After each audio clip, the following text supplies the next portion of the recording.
যেমন ভেনেজুয়েলার প্রধানমন্ত্রীকে উঠিয়ে নিয়ে চলে গেছে, তো বয়কট করবে। তো যখন বয়কট করবে তখন এই দেশের যে সুযোগ সুবিধাগুলো আপনি এখন ভোগ করতেছেন, এখন এই যে বিদ্যুৎ চলতেছে, ডলার আসতেছে, প্রবাসীরা কাজ করতেছে, ইউরোপ আমেরিকায় অসংখ্য প্রবাসী আছে, বিজনেস চলতেছে, এলসি হচ্ছে, কত কি আছে, এগুলো সব একদিনে ডাউন হয়ে যাবে এবং এই ডাউন করার ক্ষমতা তাদের আছে। এই একদিনে যখন ডাউন হয়ে যাবে তখন আপনিও 1 সপ্তাহ 10 দিনের মধ্যে বলবেন, রাখো তোমার এই আবদুল্লাহর ইসলাম আর মোহাম্মদ ইসলামের ইসলাম, আমাদের আগের জীবনই ভালো ছিল। কারেন্ট নাই, বিদ্যুৎ নাই, এসি নাই, ফ্রিজ নাই, ডলার নাই, টাকা নাই, পয়সা নাই, কিসের ইসলাম? তখন আপনি আবার পরের দিন আন্দোলন মিছিল মিটিং করে নামিয়ে দিবেন। তাহলে অন্তত এই দেশের 20% মানুষ যতক্ষণ এই বিশ্বাসের উপর অটল না হবে যে পরকাল আসল, কিসের দুনিয়া, কাদের মতো? আসহাবুল উখদুদ সূরা বুরুজের ওদের মতো। ওয়ামা নাকামু মিনহুম ইল্লা ইউমিনু বিল্লাহিল আজিজিল হামিদ। পুরো একটা সম্প্রদায় আগুনের মধ্যে ঢুকে যাচ্ছে, মা সন্তান সহ আগুনের মধ্যে ঢুকে যাচ্ছে। কি সেই ইমান বিল গায়েব, যে শান্ত শিষ্ট আরামের বাড়িঘর রেখে আগুনের মধ্যে জ্বলে মরে যাচ্ছে? কি সেই ইমান বিল গায়েব? ওই ইমান বিল গায়েব হচ্ছে এটা, যে ওই আসহাবুল উখদুদ ওরা দেখতে পাচ্ছে, নিশ্চিত দেখতে পাচ্ছে যে আমার সামনে জ্বলন্ত আগুন, এটা আগুন নয়, এটা জান্নাত। বলেন আল্লাহু আকবার। আর পিছনে যে আমার শান্তির বাড়িঘর আছে, ওখানে জাহান্নামের আগুন জ্বলতেছে। ওরা দেখতে পাচ্ছে যে ওখানে জাহান্নামের আগুন জ্বলতেছে। ওটাকে ওরা বাড়িঘর হিসেবে দেখতে পায়নি, ওখানে দেখতে পাচ্ছে ওখানে জাহান্নামের আগুন জ্বলতেছে, আমি ওখানে গেলে পুড়ে মরে যাব। আর যে সামনে জ্বলন্ত আগুন, এটা তো জান্নাত। অন্তত 20 থেকে 30% মানুষের ইমান যতক্ষণ ওই লেভেলে না যাবে ততক্ষণ কিসের আপনি ইসলাম কায়েম করবেন? সম্ভব নয়। বাংলাদেশের মানুষই এতটা দুর্নীতিগ্রস্ত, এতটা বস্তুবাদ, এতটা দুনিয়াবাদীর সাথে আক্রান্ত, এর আপনাকে টিকতে দিবে না, সম্ভব নয়। প্রত্যেকটা রন্ধ্রে রন্ধ্রে টাকার পাগল, ক্ষমতার নেশাগ্রস্ত লোকজন আছে। অন্তত 20% থেকে 30% মানুষের ইমান লাগবে ইমান বিল গায়েবে সর্বোচ্চ লেভেলের, পরকালমুখী, দুনিয়া বিমুখ। আর 20 থেকে 30% মানুষের লাগবে পূর্ণাঙ্গ তাওহীদ।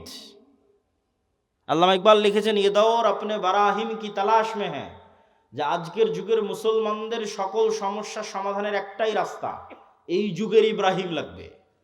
এই যুগের ইব্রাহিম কোথায়?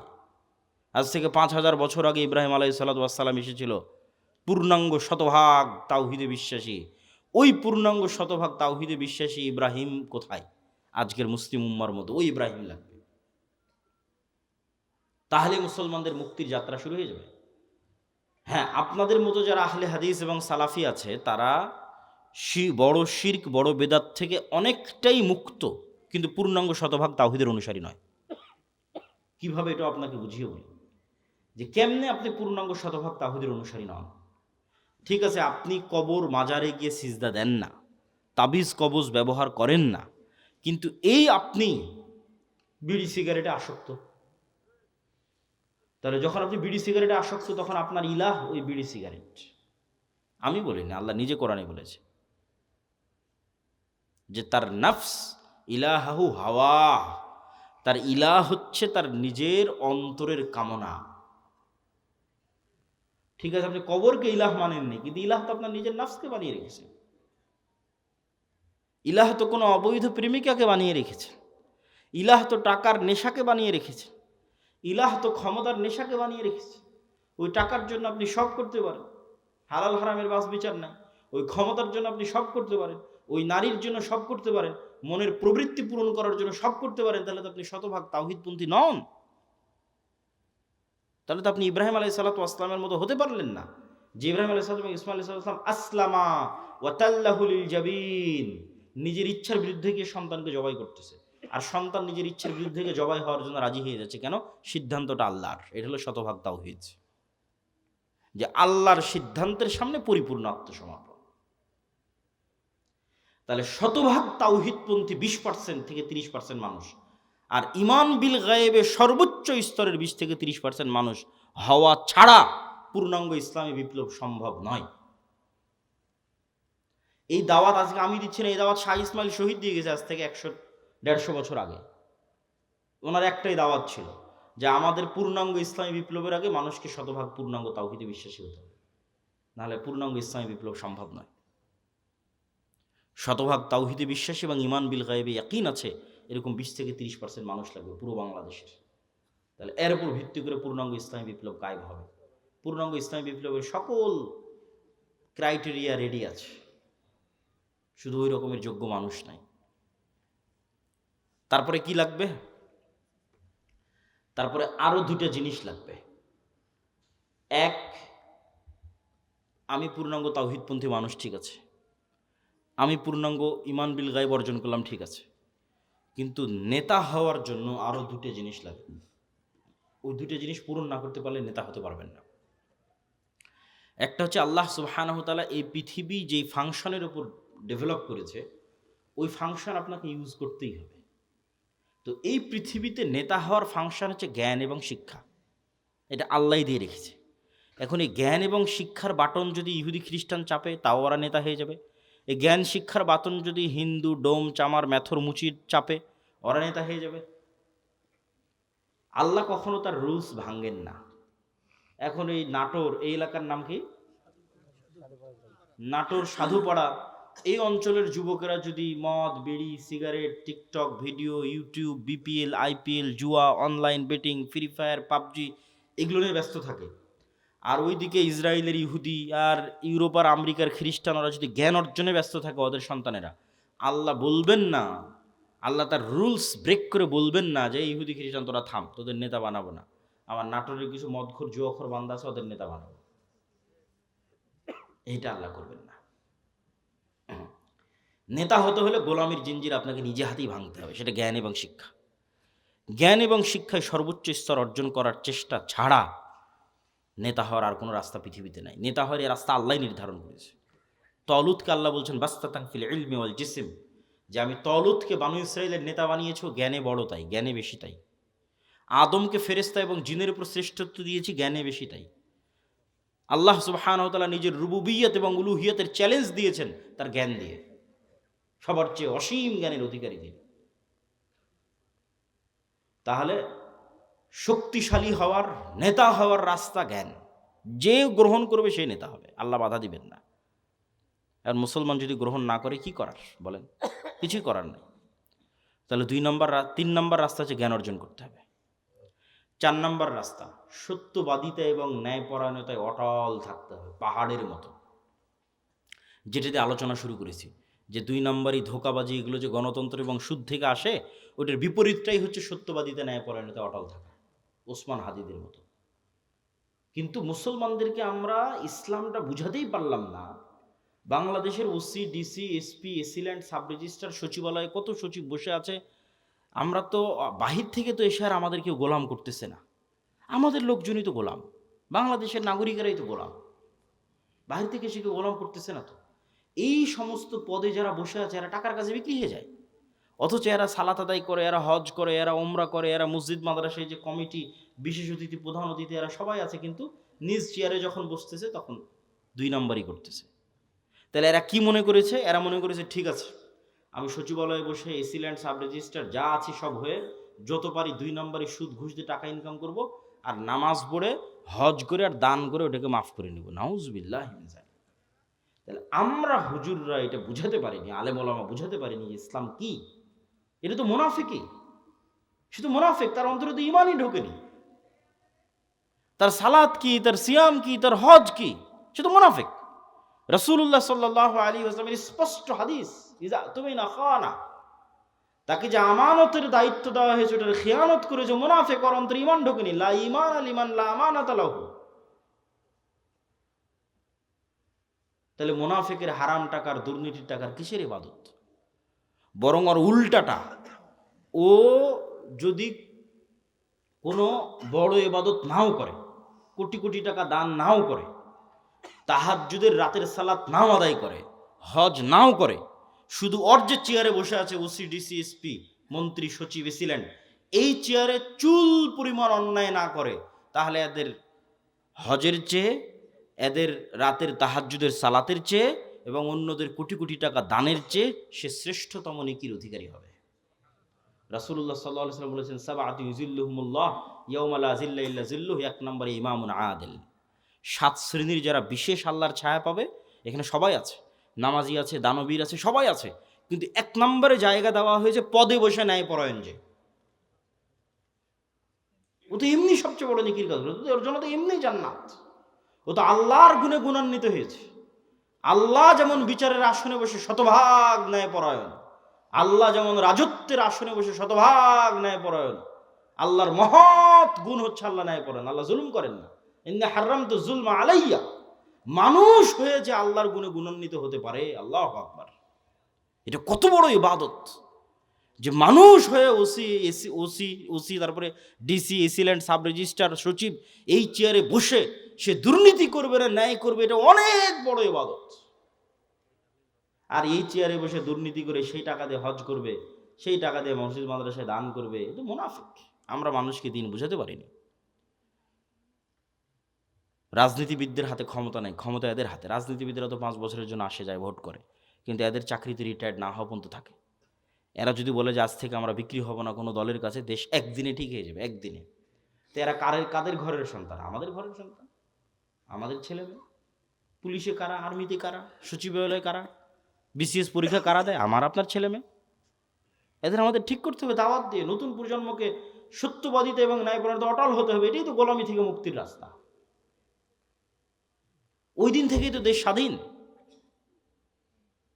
সম্মানিত উপস্থিতি, তাহলে 2টো পয়েন্ট বললাম নেতা হওয়ার, এক শিক্ষা এবং জ্ঞান, আর এক সত্যবাদিতা এবং ন্যায়পরায়ণতা। থাকলেই মানুষ নেতা হয়ে যাবে, অটোমেটিক নেতা হয়ে যাবে, কিচ্ছু করা লাগবে না, আল্লাহ নেতা বানিয়ে দিবে তাকে। আর এবার 4 নাম্বার পয়েন্ট, যেটাতে বক্তব্যের শেষের দিকে যাব, সেটা হচ্ছে এই গুণে গুণান্বিত মানুষেরা যখন আসবে, যারা তাওহীদে বিশ্বাসী, ঈমান বিল গায়বে ইয়াকিন রাখে, জ্ঞানে সর্বোচ্চ, আবার তাকে কেনা যায় না, এই মানুষগুলো পৃথিবীর জন্য হুমকি। এদের উপর জুলম নেমে আসবে, এদের উপর বাধা নেমে আসবে, এদের উপর অত্যাচার নেমে আসবে। এই জন্য এদের বাঁচার রাস্তা হচ্ছে আল্লাহর সাহায্য। এদের বাঁচার রাস্তা কি? দুনিয়ার শক্তি দিয়ে বাঁচার কোনো রাস্তা নেই। মুসলমানদের অতীতে, আজ, ভবিষ্যতে দুনিয়ার শক্তি দিয়ে বাঁচার কোনো রাস্তা নেই। মুসলমানদের বাঁচার রাস্তা আল্লাহর সাহায্য। আল্লাহর সাহায্য পাওয়ার 2টো বড় রাস্তা, 2টো বড় সিক্রেট রেসিপি আজকে দিয়ে বক্তব্য শেষ করব। যে মুসলমানদের জন্য আল্লাহর সাহায্য নিশ্চিত করার 2টো বড় রাস্তা, এক সালাত আর এক জিকির। সালাতের মধ্যে সবচেয়ে বড় পাওয়ারফুল হচ্ছে রাতের সালাত। সালাত হচ্ছে এমন এক টেকনোলজি, আমি উদাহরণ দিই ইবনুল কাইয়িম রাহিমাহুল্লাহকে সামনে রেখে, নাহলে দিতাম না। আমরা যেমন এখানে বসে থেকে হাজার হাজার কিলোমিটার দূরে থাকা আমেরিকার কোনো টিচারের কাছে অনলাইনে ক্লাস করতেছি, অথবা এখান থেকে 100 কিলোমিটার দূরে থাকা ঢাকার কোনো টিচারের কাছে অনলাইনে ক্লাস করতেছি, তো পাসওয়ার্ড লগ ইন দিয়ে যখন ক্লাসে জয়েন করি, তখন দুইজনে লাইভ সেশন, টিচারও যুক্ত হয়েছে, স্টুডেন্টও যুক্ত হয়েছে লাইভ সেশনে, কানেক্টেড। তো আজকের ইন্টারনেট, আজকের মোবাইল দিয়ে মানুষ হাজার কিলোমিটার দূরে থাকা টিচারের সাথে, মানুষের সাথে লাইভ কানেক্টেড হচ্ছে, লাইভ কথোপকথন করতেছে। তো সালাত এটার চেয়ে তো হাজারো লক্ষ কোটি গুণ উন্নত লেভেলের প্রযুক্তি, যা দুনিয়াতে থাকা মানুষকে 7 আসমানের উপরে থাকা রব্বুল আলামিনের সাথে লাইভ কানেক্টেড করে দেয় সরাসরি। মানুষ যখন সালাতে দাঁড়ায় এবং চোখ যখন সিজদার দিকে, অন্তর যখন আল্লাহর দিকে নিবদ্ধ, তখন রব্বুল আলামিনও তার মুখোমুখি হয়ে যান। দুনিয়াতে থেকে 7 আসমানের সাথে সরাসরি লাইভ কথোপকথনের প্রযুক্তি হচ্ছে সালাত। এই জন্য নবীরা সবসময় সালাতের আশ্রয় নিয়েছে। সূর্যগ্রহণে সালাত, চন্দ্রগ্রহণে সালাত, বৃষ্টি প্রার্থনায় সালাত, জানাজায় সালাত, বিপদ আপদে সালাত, রাতে সালাত। রাসূলুল্লাহ সাল্লাল্লাহু আলাইহি ওয়াসাল্লাম বদরের যুদ্ধের আগের দিন লম্বা রাতের সালাত আদায় করেছেন। আবু বকর রাদিয়াল্লাহু তাআলা আনহু বলছেন, কাফাকা মুনাশাদাতাকা রাব্বাক। হে রাসূলুল্লাহ, হে আল্লাহর নবী, আপনি নবী হয়ে আল্লাহর কাছে এত মোনাজাত করা লাগে, এত দোয়া করা লাগে, যথেষ্ট হয়েছে, বাস, আর করার দরকার নাই। আল্লাহ তো আপনাকে এমনি সহযোগিতা করবে। তাহলে কি পরিমাণ লম্বা রাতের সালাত মুহাম্মদ সাল্লাল্লাহু আলাইহি ওয়াসাল্লাম আদায় করেছেন, আর কি পরিমাণ দোয়া আল্লাহ সুবহানাহু ওয়া তাআলার কাছে করেছেন, যে আবু বকর রাদিয়াল্লাহু তাআলা আনহুর মতো সাহাবী এই দোয়ায় ক্লান্ত হয়ে গেছে, এই রাতের সালাতে ক্লান্ত হয়ে গেছে। তাহলে এখন বুঝেন মুহাম্মদ সাল্লাল্লাহু আলাইহি ওয়াসাল্লাম আমার, আপনার এবং আবু বকর রাদিয়াল্লাহু তাআলার চেয়ে বেশি জানতেন যে কাল বদরের যুদ্ধে দুনিয়ার শক্তি দিয়ে আমার বিজয় সম্ভব নয়। কাল বদরের যুদ্ধে আমাকে জিততে হলে কার সাহায্য লাগবে? আল্লাহ। আর আল্লাহর সাহায্য পেতে হলে আমাকে রাতের সালাতে দাঁড়াতে হবে। তাহলে পৃথিবীর সর্বশ্রেষ্ঠ রাসূল, সর্বশ্রেষ্ঠ মানুষ আল্লাহর সাহায্য নেবেন, এই জন্য রাতে ঘন্টার পর ঘন্টা রব্বুল আলামিনের সামনে দাঁড়িয়ে আছেন। আর আমি এবং আপনি রাতের সালাত তো বহু দূরের কথা, 5 ওয়াক্ত সালাত আদায় না করেই শুধু ভোট দিয়ে ইসলাম বিজয় হয়ে যাবে, আর মিছিল করে আর তাকবীর দিয়ে ইসলাম বিজয় হয়ে যাবে। এটা সম্ভব নয়। ওই যেমন বলেছে 20-30% মানুষ শতভাগ তাওহীদপন্থী লাগবে, 20-30% ঈমান বিল গায়েব লাগবে, ঠিক তেমন তার পাশাপাশি 5 ওয়াক্ত সালাত আদায়কারী এবং রাতের সালাতে অভ্যস্ত মানুষ লাগবে। যে সালাতে নাই ও আল্লাহর গন্তির মধ্যে নেই, আর আবার ইসলাম কি, আর আবার বিপ্লব কি, আর আবার বিজয় কি, আর আবার খেলাফত কি, আর আবার শাসন কি, কিচ্ছু নেই। যে সালাতে নাই সে আল্লাহ সুবহানাহু ওয়া তাআলার গণনার মধ্যেই নাই, ওর জন্য আল্লাহর সাহায্য নাই। ও ভাগাড়ে পড়ে মারা গেল কি, ওকে কেউ উঠিয়ে নিল কি, গোলাম হয়ে গেল, সেটাও আল্লাহর দেখার নেই। আল্লাহ সুবহানাহু ওয়া তাআলার সাথে কানেক্টেড থাকা ছাড়া, আল্লাহর সাহায্য নেওয়া ছাড়া মুসলমানদের বিজয়ের কোনো রাস্তা নাই। আর আল্লাহর সাহায্য নেওয়ার জন্য সালাত আদায় করতেই হবে, আল্লাহর খাতায় নাম থাকতেই হবে। আল্লাহ আপনাকে চিনেই না, কিসের সাহায্য করবে আপনাকে? তো যে সালাতে নেয় ওকে তো আল্লাহ সুবহানাহু ওয়া তাআলা চিনবেই না।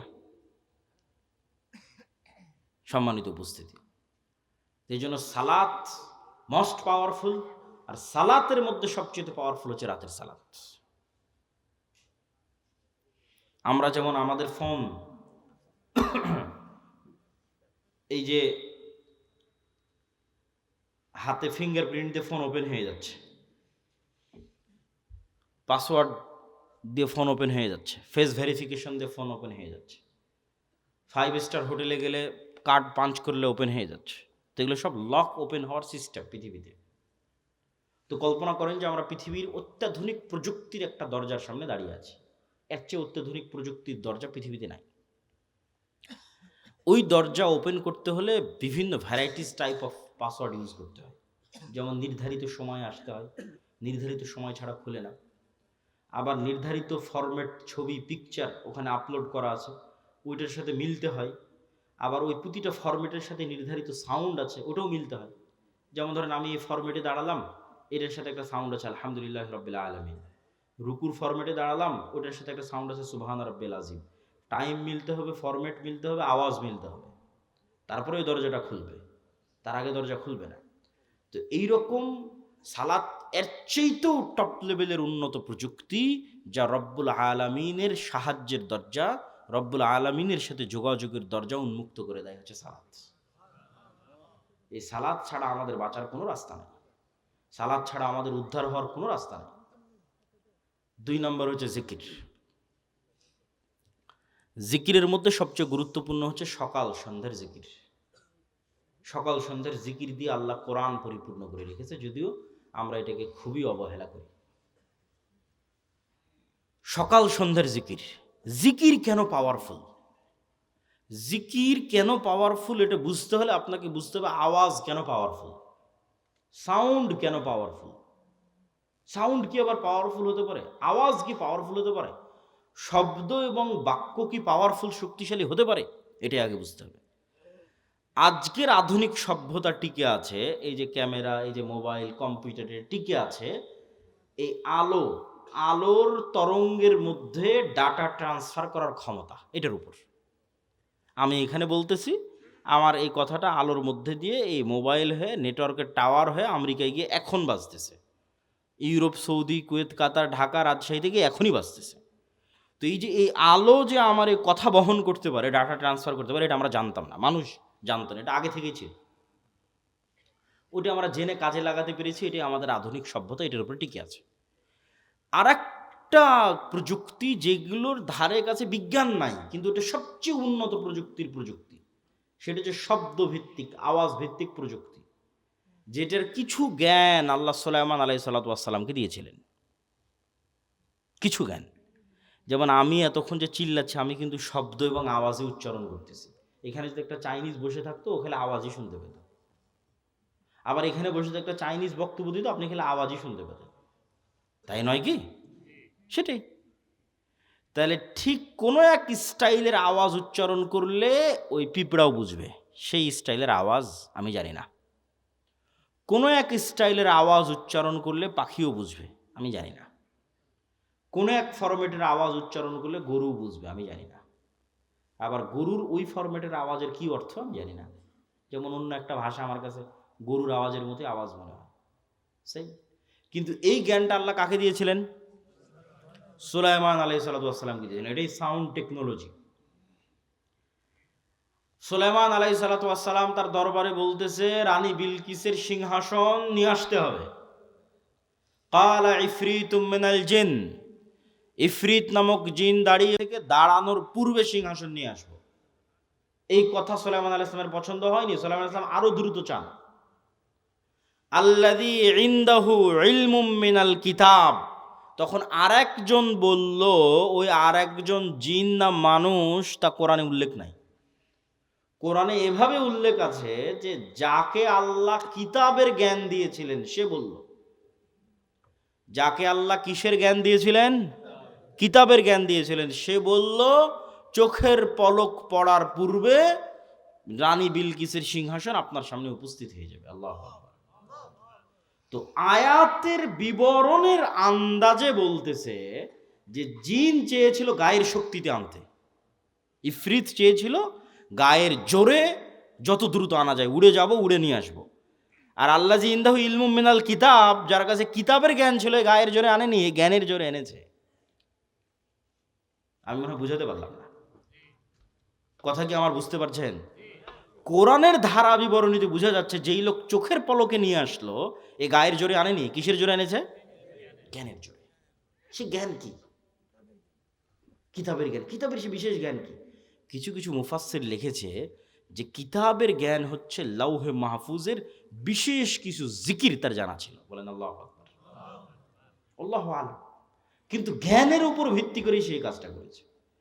তো বিশেষ কোনো সাউন্ড, বিশেষ কোনো জিকির যেটা ব্যবহার করে সে চোখের পলকে ওই সিংহাসনকে ওখান থেকে উঠিয়ে সুলাইমান আলাইহিস সালামের কাছে নিয়েছে, যেই জ্ঞান কিতাবের জ্ঞান, বিশেষ কোনো কিতাবের জ্ঞান তার কাছে ছিল।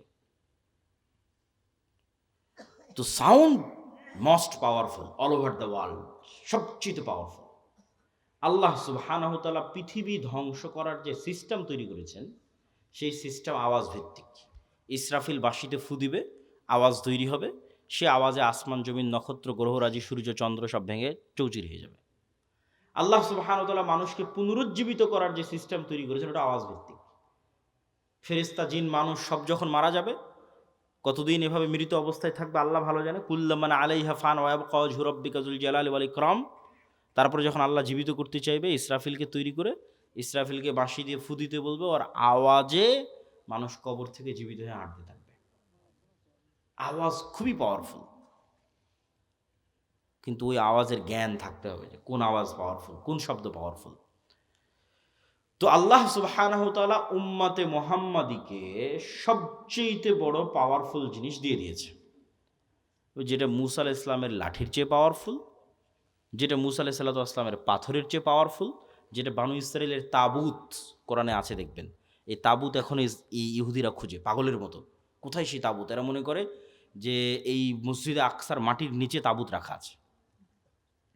ওই তাবুত একটা বাক্স, যেই বাক্সে মূসা আলাইহিস সালামের লাঠি ছিল, যেই বাক্সে মূসা আলাইহিস সালামের ওই পাথর ছিল, যে পাথর থেকে 12টা ঝর্ণা তৈরি হয়েছিল, ঠিক আছে, মূসা আলাইহিস সালামের কাপড় চোপড় ছিল, এরকম আরও কিছু মুজিজা সম্বলিত জিনিস বিভিন্ন নবী রাসূলের এই তাবুত নামক বাক্সের মধ্যে ছিল। যে যুদ্ধে ওরা এই তাবুত বাক্স নিয়ে যেত, ওই যুদ্ধে ওদের বিজয় হয়ে যেত। ওই বাক্স ওরা হারিয়ে ফেলেছে, ওই বাক্স ওরা এখনও খুঁজতেছে। তো ওই তাবুত বাক্সের চেয়ে আর ওই মূসা আলাইহিস সালামের লাঠির চেয়ে আর ঈসা আলাইহিস সালামের হাতের মাধ্যমে যে মানুষ জীবিত হয়ে যেত, সেটার চেয়ে মোস্ট পাওয়ারফুল জিনিস হচ্ছে এইটা। কি জন্য? এটা সরাসরি আল্লাহর নিজের আওয়াজ, বলেন আল্লাহু আকবার। কোরআন সরাসরি আল্লাহ সুবহানাহু ওয়া তাআলার নিজের সাউন্ড, আল্লাহর শব্দ, আল্লাহর বাক্য, যা জিব্রাইল হয়ে মুহাম্মদ সাল্লাল্লাহু আলাইহি ওয়াসাল্লাম হয়ে আমাদের পর্যন্ত পৌঁছেছে। আল্লাহু আকবার। আর আল্লাহ সুবহানাহু ওয়া তাআলার শব্দ এবং বাক্যের চেয়ে পাওয়ারফুল কিছু নাই পৃথিবীতে। সব অসম্ভব সম্ভব হয়ে যাবে। এই জন্য শ্রেষ্ঠতম জিকির হচ্ছে কোরআন। পৃথিবীর সব অসম্ভব সম্ভব করা সম্ভব আল্লাহ সুবহানাহু ওয়া তাআলার জিকির দিয়ে। সম্মানিত উপস্থিতি, বক্তব্যের শেষের দিকে চলে এসেছে। আজকে যা আলোচনা আপনাদের সামনে করতেছি, এই প্রায় সব আলোচনাই আমার আল্লাহর পথে যাত্রা এই বইয়ের মধ্যে লেখা আছে, দলিল সহ। আজকে তো অত দলিল আলোচনা করতে পারলাম না। এই বইটা প্রত্যেকটা মসজিদ, স্কুল, কলেজ, ইউনিভার্সিটি, লাইব্রেরি, দাওয়া সেন্টারে রেখে সপ্তাহে অন্তত একদিন 1 পৃষ্ঠা 2 পৃষ্ঠা করে পাঠ চক্র করা উচিত, পড়া উচিত, দার্স দেওয়া উচিত। এর সাথে কোনো দল মত কোনো কিছুর সম্পর্ক নেই। সব মুসলমানের জন্য, জানার জন্য, জ্ঞান অর্জনের জন্য, ঈমান বিল গায়ব এবং তাওহীদে ইয়াকিন তৈরি করার জন্য, এবং মুসলমানদের গোলামি থেকে আজাদির জন্য কি দরকার তা জানার জন্য প্রত্যেক মসজিদ, প্রত্যেক মাদ্রাসা, স্কুল, কলেজ, ইউনিভার্সিটি, দাওয়া সেন্টার, লাইব্রেরি তে রেখে অন্তত প্রতি সপ্তাহে 1-2 পৃষ্ঠা করে পড়া উচিত। পাশাপাশি আব্দুর রহিমের একটা নতুন বই এসেছে, রাসূল সাল্লাল্লাহু আলাইহি ওয়াসাল্লাম দেখতে যেমন ছিলেন, এই বইটাও মূল্যায়ন করতে পারেন। আর মাসিক আল ইতিসাম, এই যে আপনাদের কাছে আসলাম, 2023 না 22 সালে একবার আসতে চেয়েছি, করোনার কারণে আসা হয়নি, বন্ধ হয়ে গেছে। তাহলে আজ আসতেছি প্রায় 3 বছর 4 বছর পর। আবার কবে আসার সুযোগ হবে তার গ্যারেন্টি নাই। কিন্তু এই একদিনে আসাই যদি যোগাযোগ বিচ্ছিন্ন হয়ে যায়, তাহলে এই দাওয়াতের কোনো মূল্য নাই। এই সম্পর্কটা হতে হবে স্থায়ী। আর স্থায়ী হওয়ার সবচেয়ে বড় মাধ্যম হচ্ছে মাসিক আল ইতিসাম। এই মাসিক আল ইতিসামে আমি নিজে নিয়মিত 3টা প্রবন্ধ লিখি, অন্যরা তো লেখেই, আমি লিখি 3টা। এই জন্য মাসিক আল ইতিসাম এখানে নিয়মিত আসার উদ্যোগ আপনাদের নিতে হবে। এখানকার যুবক সমাজ, মসজিদের কমিটি হোক, মাদ্রাসার উদ্যোক্তা হোক, অন্তত 5 কপি 10 কপি এখানকার জ্ঞানী, স্কুল, কলেজ, ইউনিভার্সিটি, প্রাইমারি, বিদ্যালয়, যা যেখানে আছে শিক্ষিত মানুষ, তাদেরকে দিয়ে পড়ানোর চেষ্টা করা এবং নিজেরাও পড়ার চেষ্টা করা। 2 নম্বর, আমাদের সাথে স্থায়ী যোগাযোগের মাধ্যম হচ্ছে মক্তব। আমাদের 700 মক্তব আমাদের কাছে ট্রেনিং নিয়েছে। আপনাদের এলাকার মক্তবের শিক্ষকদের আমাদের ট্রেনিংয়ে পাঠাবেন, এবং আমাদের সিলেবাস এই জিনিসগুলো ছোটোবেলায় বাচ্চাদের মাথায় না দিলে, এই আপনাদের মধ্যে 1 ঘন্টা বক্তব্য দিয়ে লাভ নেই। বুড়া মানুষকে দিয়ে বিপ্লব হবে না। আমাদের নতুন প্রজন্মকে তৈরি করতে হবে। এই জিনিসগুলো তাদের মাথায় এখন থেকেই দিতে হবে। আর এটার জন্য শুধু মাদ্রাসায় 2% ছেলে মেয়েকে পড়িয়ে লাভ হবে না। শতভাগ মুসলমানের সন্তানের মাথায় দেওয়ার জন্য শতভাগ মসজিদে মক্তব লাগবে, এবং সেটা যদি আমাদের সিলেবাসে হয় তাহলে আমরা এটাকে সবচেয়ে বেস্ট মনে করি। আর 3 নম্বর, এরকম মাদ্রাসাগুলোকে সহযোগিতা করার জন্যই রবেদাতুল মাদারিস সালাফিয়া, এক ব্যতিক্রম প্রশিক্ষণের আয়োজন করলাম আমরা রবেদাতুল মাদারিস সালাফিয়া থেকে। জামিয়া সালাফিয়ার অধিভুক্ত হওয়ার মাধ্যমে যে প্রায় 65-70 শিক্ষা প্রতিষ্ঠান আমাদের অধিভুক্ত হয়েছে, তাদের 150-র কাছাকাছি শিক্ষক 1 সপ্তাহব্যাপী বিভিন্ন জ্ঞান এবং শিক্ষা কেন্দ্রিক তারা ট্রেনিং পেয়েছে আমাদের কাছে জামিয়া সালাফিয়াতে। আমাদের কাজই হচ্ছে শিক্ষা এবং জ্ঞান কেন্দ্রিক একটা বিপ্লব বাংলাদেশে তৈরি করা, জ্ঞান এবং শিক্ষা ছড়িয়ে দেওয়া। তো এই বিভিন্নভাবে জামিয়া সালাফের সাথে, দাওয়া ইলাল্লাহর সাথে, মাসিক আল ইতিসামের সাথে আপনাদের স্থায়ী সম্পর্ক তৈরি হলে সেটাই হবে প্রকৃত কাজ, প্রকৃত অর্থে কাজ। তো আমরা আলোচনা করছিলাম জিকির কেন শক্তিশালী, তার লাস্ট 2টা পয়েন্ট খুব ভালো লাগবে, অধৈর্য হওয়ার কিছু নাই। জিকির কেন শক্তিশালী, লাস্ট পয়েন্ট। আল্লাহ সুবহানাহু ওয়া তাআলা বলছেন, ইউসাব্বিহু লিল্লাহি মা ফিস সামাওয়াতি ওয়া মা ফিল আরদ। আসমান জমিন এবং তার মধ্যে যা কিছু আছে, এই টিস্যু, এই লিফলেট, এই প্যান্ডেল, এই জামা কাপড়, এই মাটি, এই ক্যামেরা, লাইট, সব 24 ঘন্টা আল্লাহর তাসবিহ পাঠ করতেছে। আল্লাহু আকবার। এবং এই তাসবিহ পাঠের আওয়াজ হচ্ছে, এটাই তো আওয়াজ কেন্দ্রিক প্রযুক্তি। আপনি যেমন পিঁপড়ার চলার আওয়াজ শুনতে পাচ্ছেন না, এরকম এদের তাসবিহ পাঠের আওয়াজ শুনতে পাচ্ছেন না। কিন্তু এই পিঁপড়ার চলার আওয়াজ তো 10 কিলোমিটার দূরে থাকা হাতিও শুনতে পাচ্ছে, কিন্তু আপনি তো পাচ্ছেন না। আল্লাহরই কিছু প্রাণী আছে যারা পিঁপড়ার চলার আওয়াজ শুনতে পাচ্ছে। এটা আমাদের শ্রবণ শক্তির ঘাটতি। এই জন্য তো এটা গায়েব, এই জন্য তো গায়েবের জ্ঞান আল্লাহ কোরআনে দিয়েছে। এটা গায়েবের নলেজ। আল্লাহ বলতেছে এগুলো সব তাসবিহ পাঠ করতেছে, তোমরা জানো না, এটি তো গায়েব। এটার উপরে তো আমাদের ইয়াকিন লাগবে। শুধু কি এরা তাসবিহ পাঠ করতেছে? রাসূলুল্লাহ সাল্লাল্লাহু আলাইহি সাল্লাম বলতেছেন, মুয়াজ্জিন যখন আজান দেয়, যতদূর পর্যন্ত আজানের আওয়াজ যায়, সব জীব জন্তু, জড়বস্তু, জড় পদার্থ, কীট পতঙ্গ, পঙ্গপাল সব আজান বুঝে এই আজানের পক্ষে কিয়ামতের মাঠে সাক্ষী দিবে। তাহলে এরা তাসবিহ বুঝে, আবার আমি যখন সুবহানাল্লাহ বলতেছি তখন এটাও বুঝতেছে। এই টিস্যু পেপার আমার সুবহানাল্লাহ বুঝে, কেন ও নিজেও সুবহানাল্লাহ পড়তেছে। এটাই গায়েব। এই জন্য এটা সবচেয়ে পাওয়ারফুল। সব কিছু আপনার অধীনস্থ এক জিকির দিয়ে। সুবহানাল্লাযী সাখখারা লানা হাযা ওয়া মা কুন্না লাহু মুকরিনিন ওয়া ইন্না ইলা রাব্বিনা লামুনকালিবুন। এটা জিকির। এটাতে গাড়ি বিমান সব অধীনস্থ। মহাপবিত্র সেই সত্তা যিনি এই গাড়ি বিমান আমাদের অধীনস্থ করে দিয়েছেন। সেই জন্য জিকির আপনাকে ব্যবহার করতেই হবে, বিশেষ করে সকালে এবং সন্ধ্যায়। এবং অনেক সময় দোয়ার চেয়ে জিকির পাওয়ারফুল হয়, এই জন্য দোয়াতে মানুষের নিজের কথা বেশি থাকে।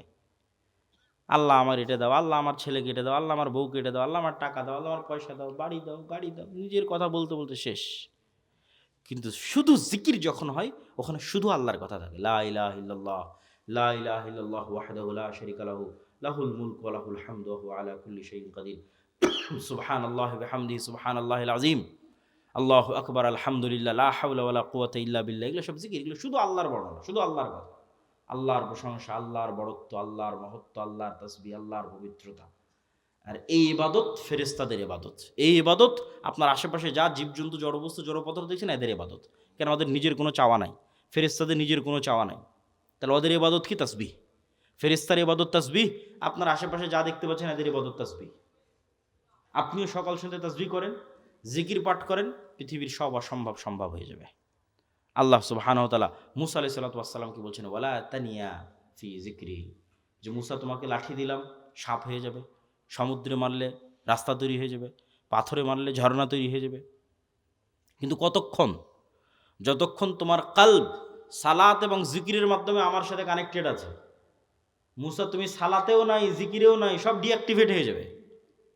ফেসবুকের অ্যাকাউন্ট যখন ফেসবুক ডিঅ্যাক্টিভেট করে দেয়, তখন লাঠি মারলেও সাপ হবে না, সমুদ্রে মারলেও রাস্তা হবে না, পাথরে মারলেও ঝর্ণা হবে না। কেন? মূসা আলাইহিস সালাম নিজেই সালাতে নাই, জিকিরে নাই, তাহলে হবে? আল্লাহ বলছে ওয়ালা তানিয়া ফি যিকরি, জিকির ভুলা যাবে না, কলবকে আমার সাথে কানেক্টেড থাকতে হবে।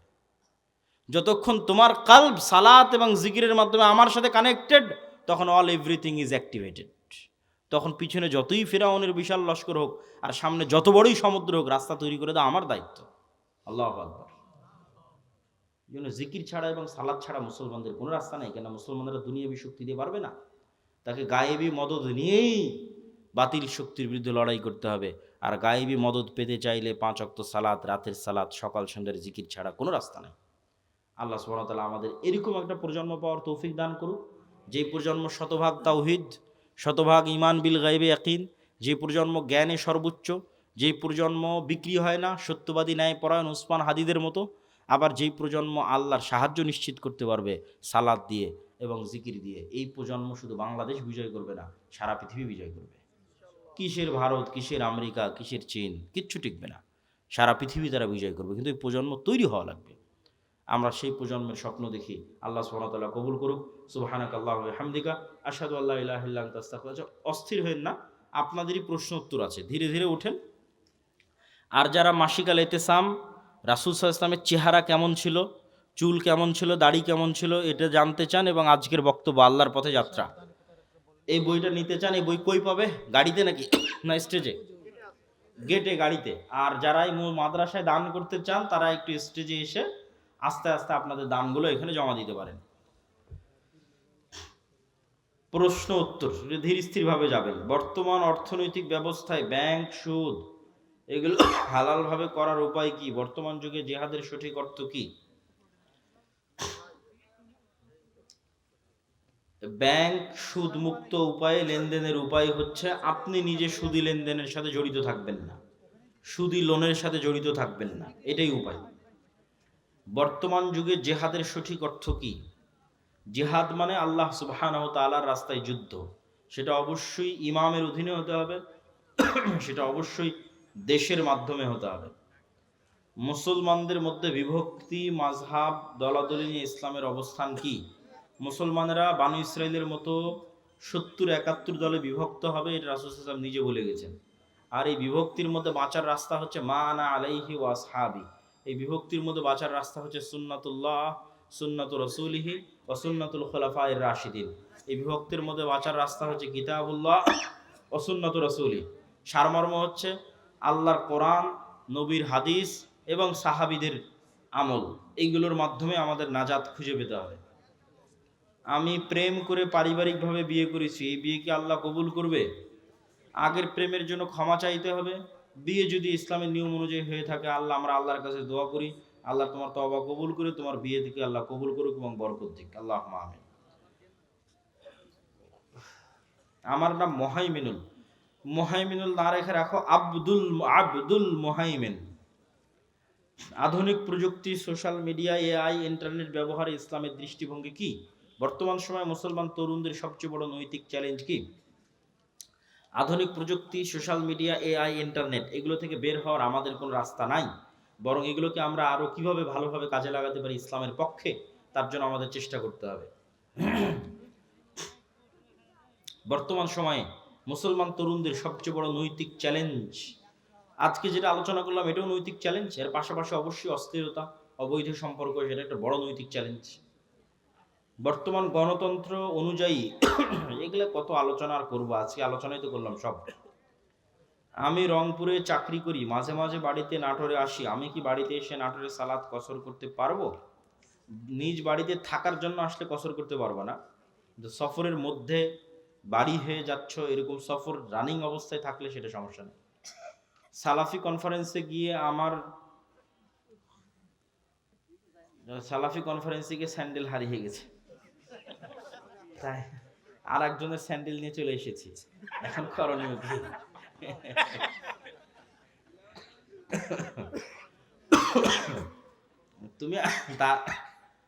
তুমি তার নামে কিছু অর্থ দান করে দিও আল্লাহর রাস্তায়, এখানে আর করণীয় বলার মতো কিছু নাই। আসলে অর্থনৈতিক ইবাদত দিয়ে এই ধরনের ছোটখাটো ভুল ত্রুটি থেকে বাঁচতে হবে, যেটা বক্তব্যের শুরুতে বলেছি। বাড়িতে বা ঘরের মধ্যে চিকা খুব অত্যাচার করে, এই চিকা কি পানিতে ডুবিয়ে রেখে মারা যাবে? কোনো প্রাণীকে মারতে চাইলে কষ্ট দিয়ে মারা যাবে না, যেটাতে কষ্ট কম হয় সেই উপায়ে মারতে হবে।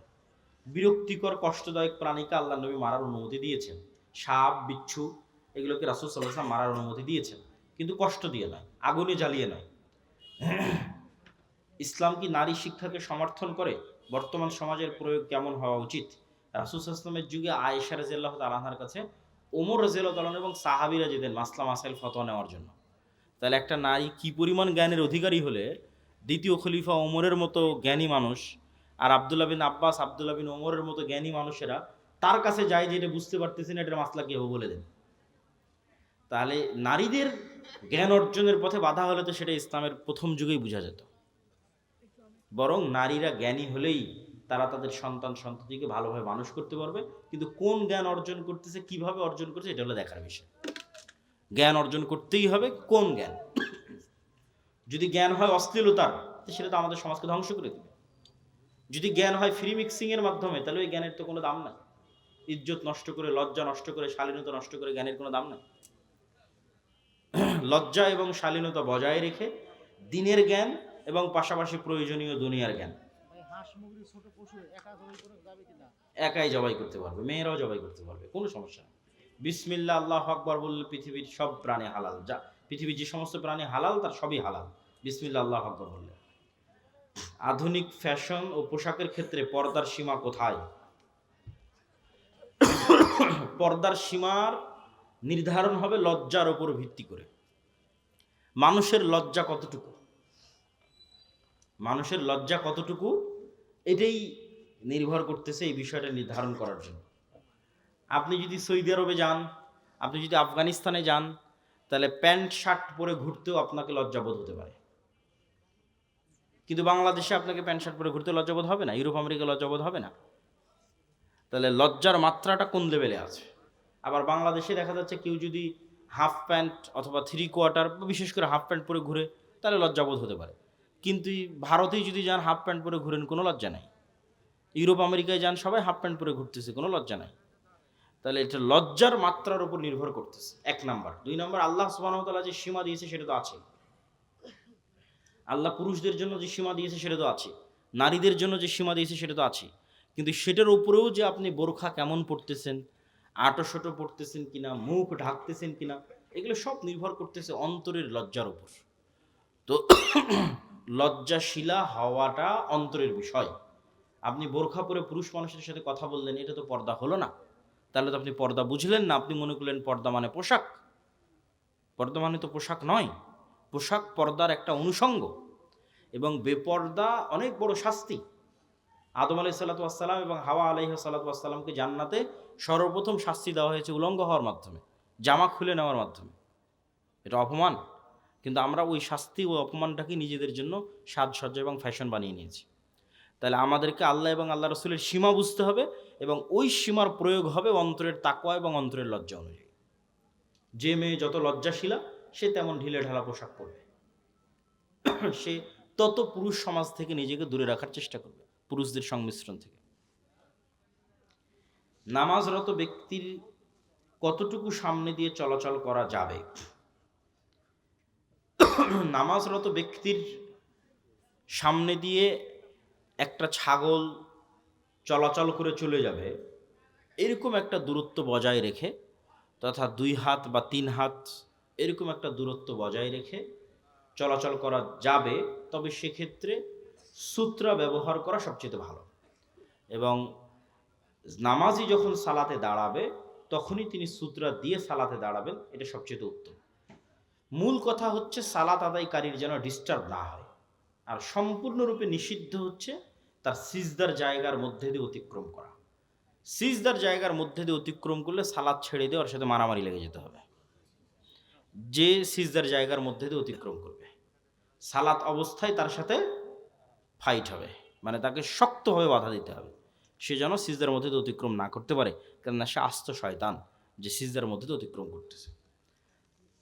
সালাত আদায়কারী ডিস্টার্ব হয় না, এরকম দূরত্ব বজায় রেখে যেতে হবে। আমাদের কর্জে হাসানা প্রজেক্ট সম্পর্কে একজন জানতে চেয়েছে। এটা আমাদের একটা পরীক্ষামূলক প্রজেক্ট, যদিও উদ্যোগটা অনেক সুদূর প্রসারী। আমরা এখনো আমাদের পরিচিত লেভেলের মধ্যেই কর্জে হাসানা দিচ্ছি, এবং যারা কর্জে হাসানা ফান্ডে জমা রাখতে চাচ্ছে তাদেরটা জমা নিচ্ছি। ধীরে ধীরে আমরা এটা বাড়াবো ইনশাল্লাহ। এক পরিবারে ছেলে ও ছেলের বউ নামাজ পড়ে না, ওই ছেলের খাবার খাওয়া যাবে, পোশাক পরা যাবে। মেয়ে সালাত পড়ে না, তার পোশাক দিলে পরা যাবে। মেয়ে জামাই শুধু খায় এবং ঘরে খাবার খাওয়া যাবে। সালাত যদি একদমই না পড়ে, মানে 5 ওয়াক্ত সালাতেও নাই, জুমার সালাতেও নাই, তাহলে এটা পরিপূর্ণরূপে কাফের, এতে সন্দেহের কোনো অবকাশ নাই। খাতামাল্লাহু আলা কুলুবিহিম, আল্লাহর অন্তরে মোহর মেরে দিয়েছে। সালাতে অবহেলা করে, ওয়াইলুল লিল মুসাল্লিন আল্লাযীনা হুম আন সালাতিহিম সাহুন, পড়ে নিয়মিত নয়, চেষ্টা করে, বাদ চলে যায়, এরকম ব্যক্তিকে সরাসরি কাফের বলা যাবে না, ফাসিক বলতে হবে। তার সাথে খাবার গ্রহণ করা যাবে। আর একদমই সালাতের কোনো নামগন্ধ নাই, এরকম মানুষের বাড়িতে যাতায়াত করা, তাদের বাড়িতে খাওয়া দাওয়া করা উচিত নয়, বরং বয়কট করাই উচিত। আসসালামু আলাইকুম। আসসালামু আলাইকুম শায়েখ। মাগরিবের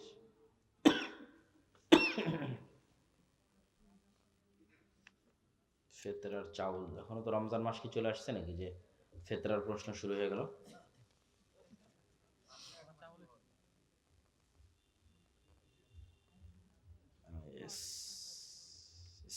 ডিপিএস, ঠিক আছে। প্রশ্ন উত্তর মোটামুটি শেষ।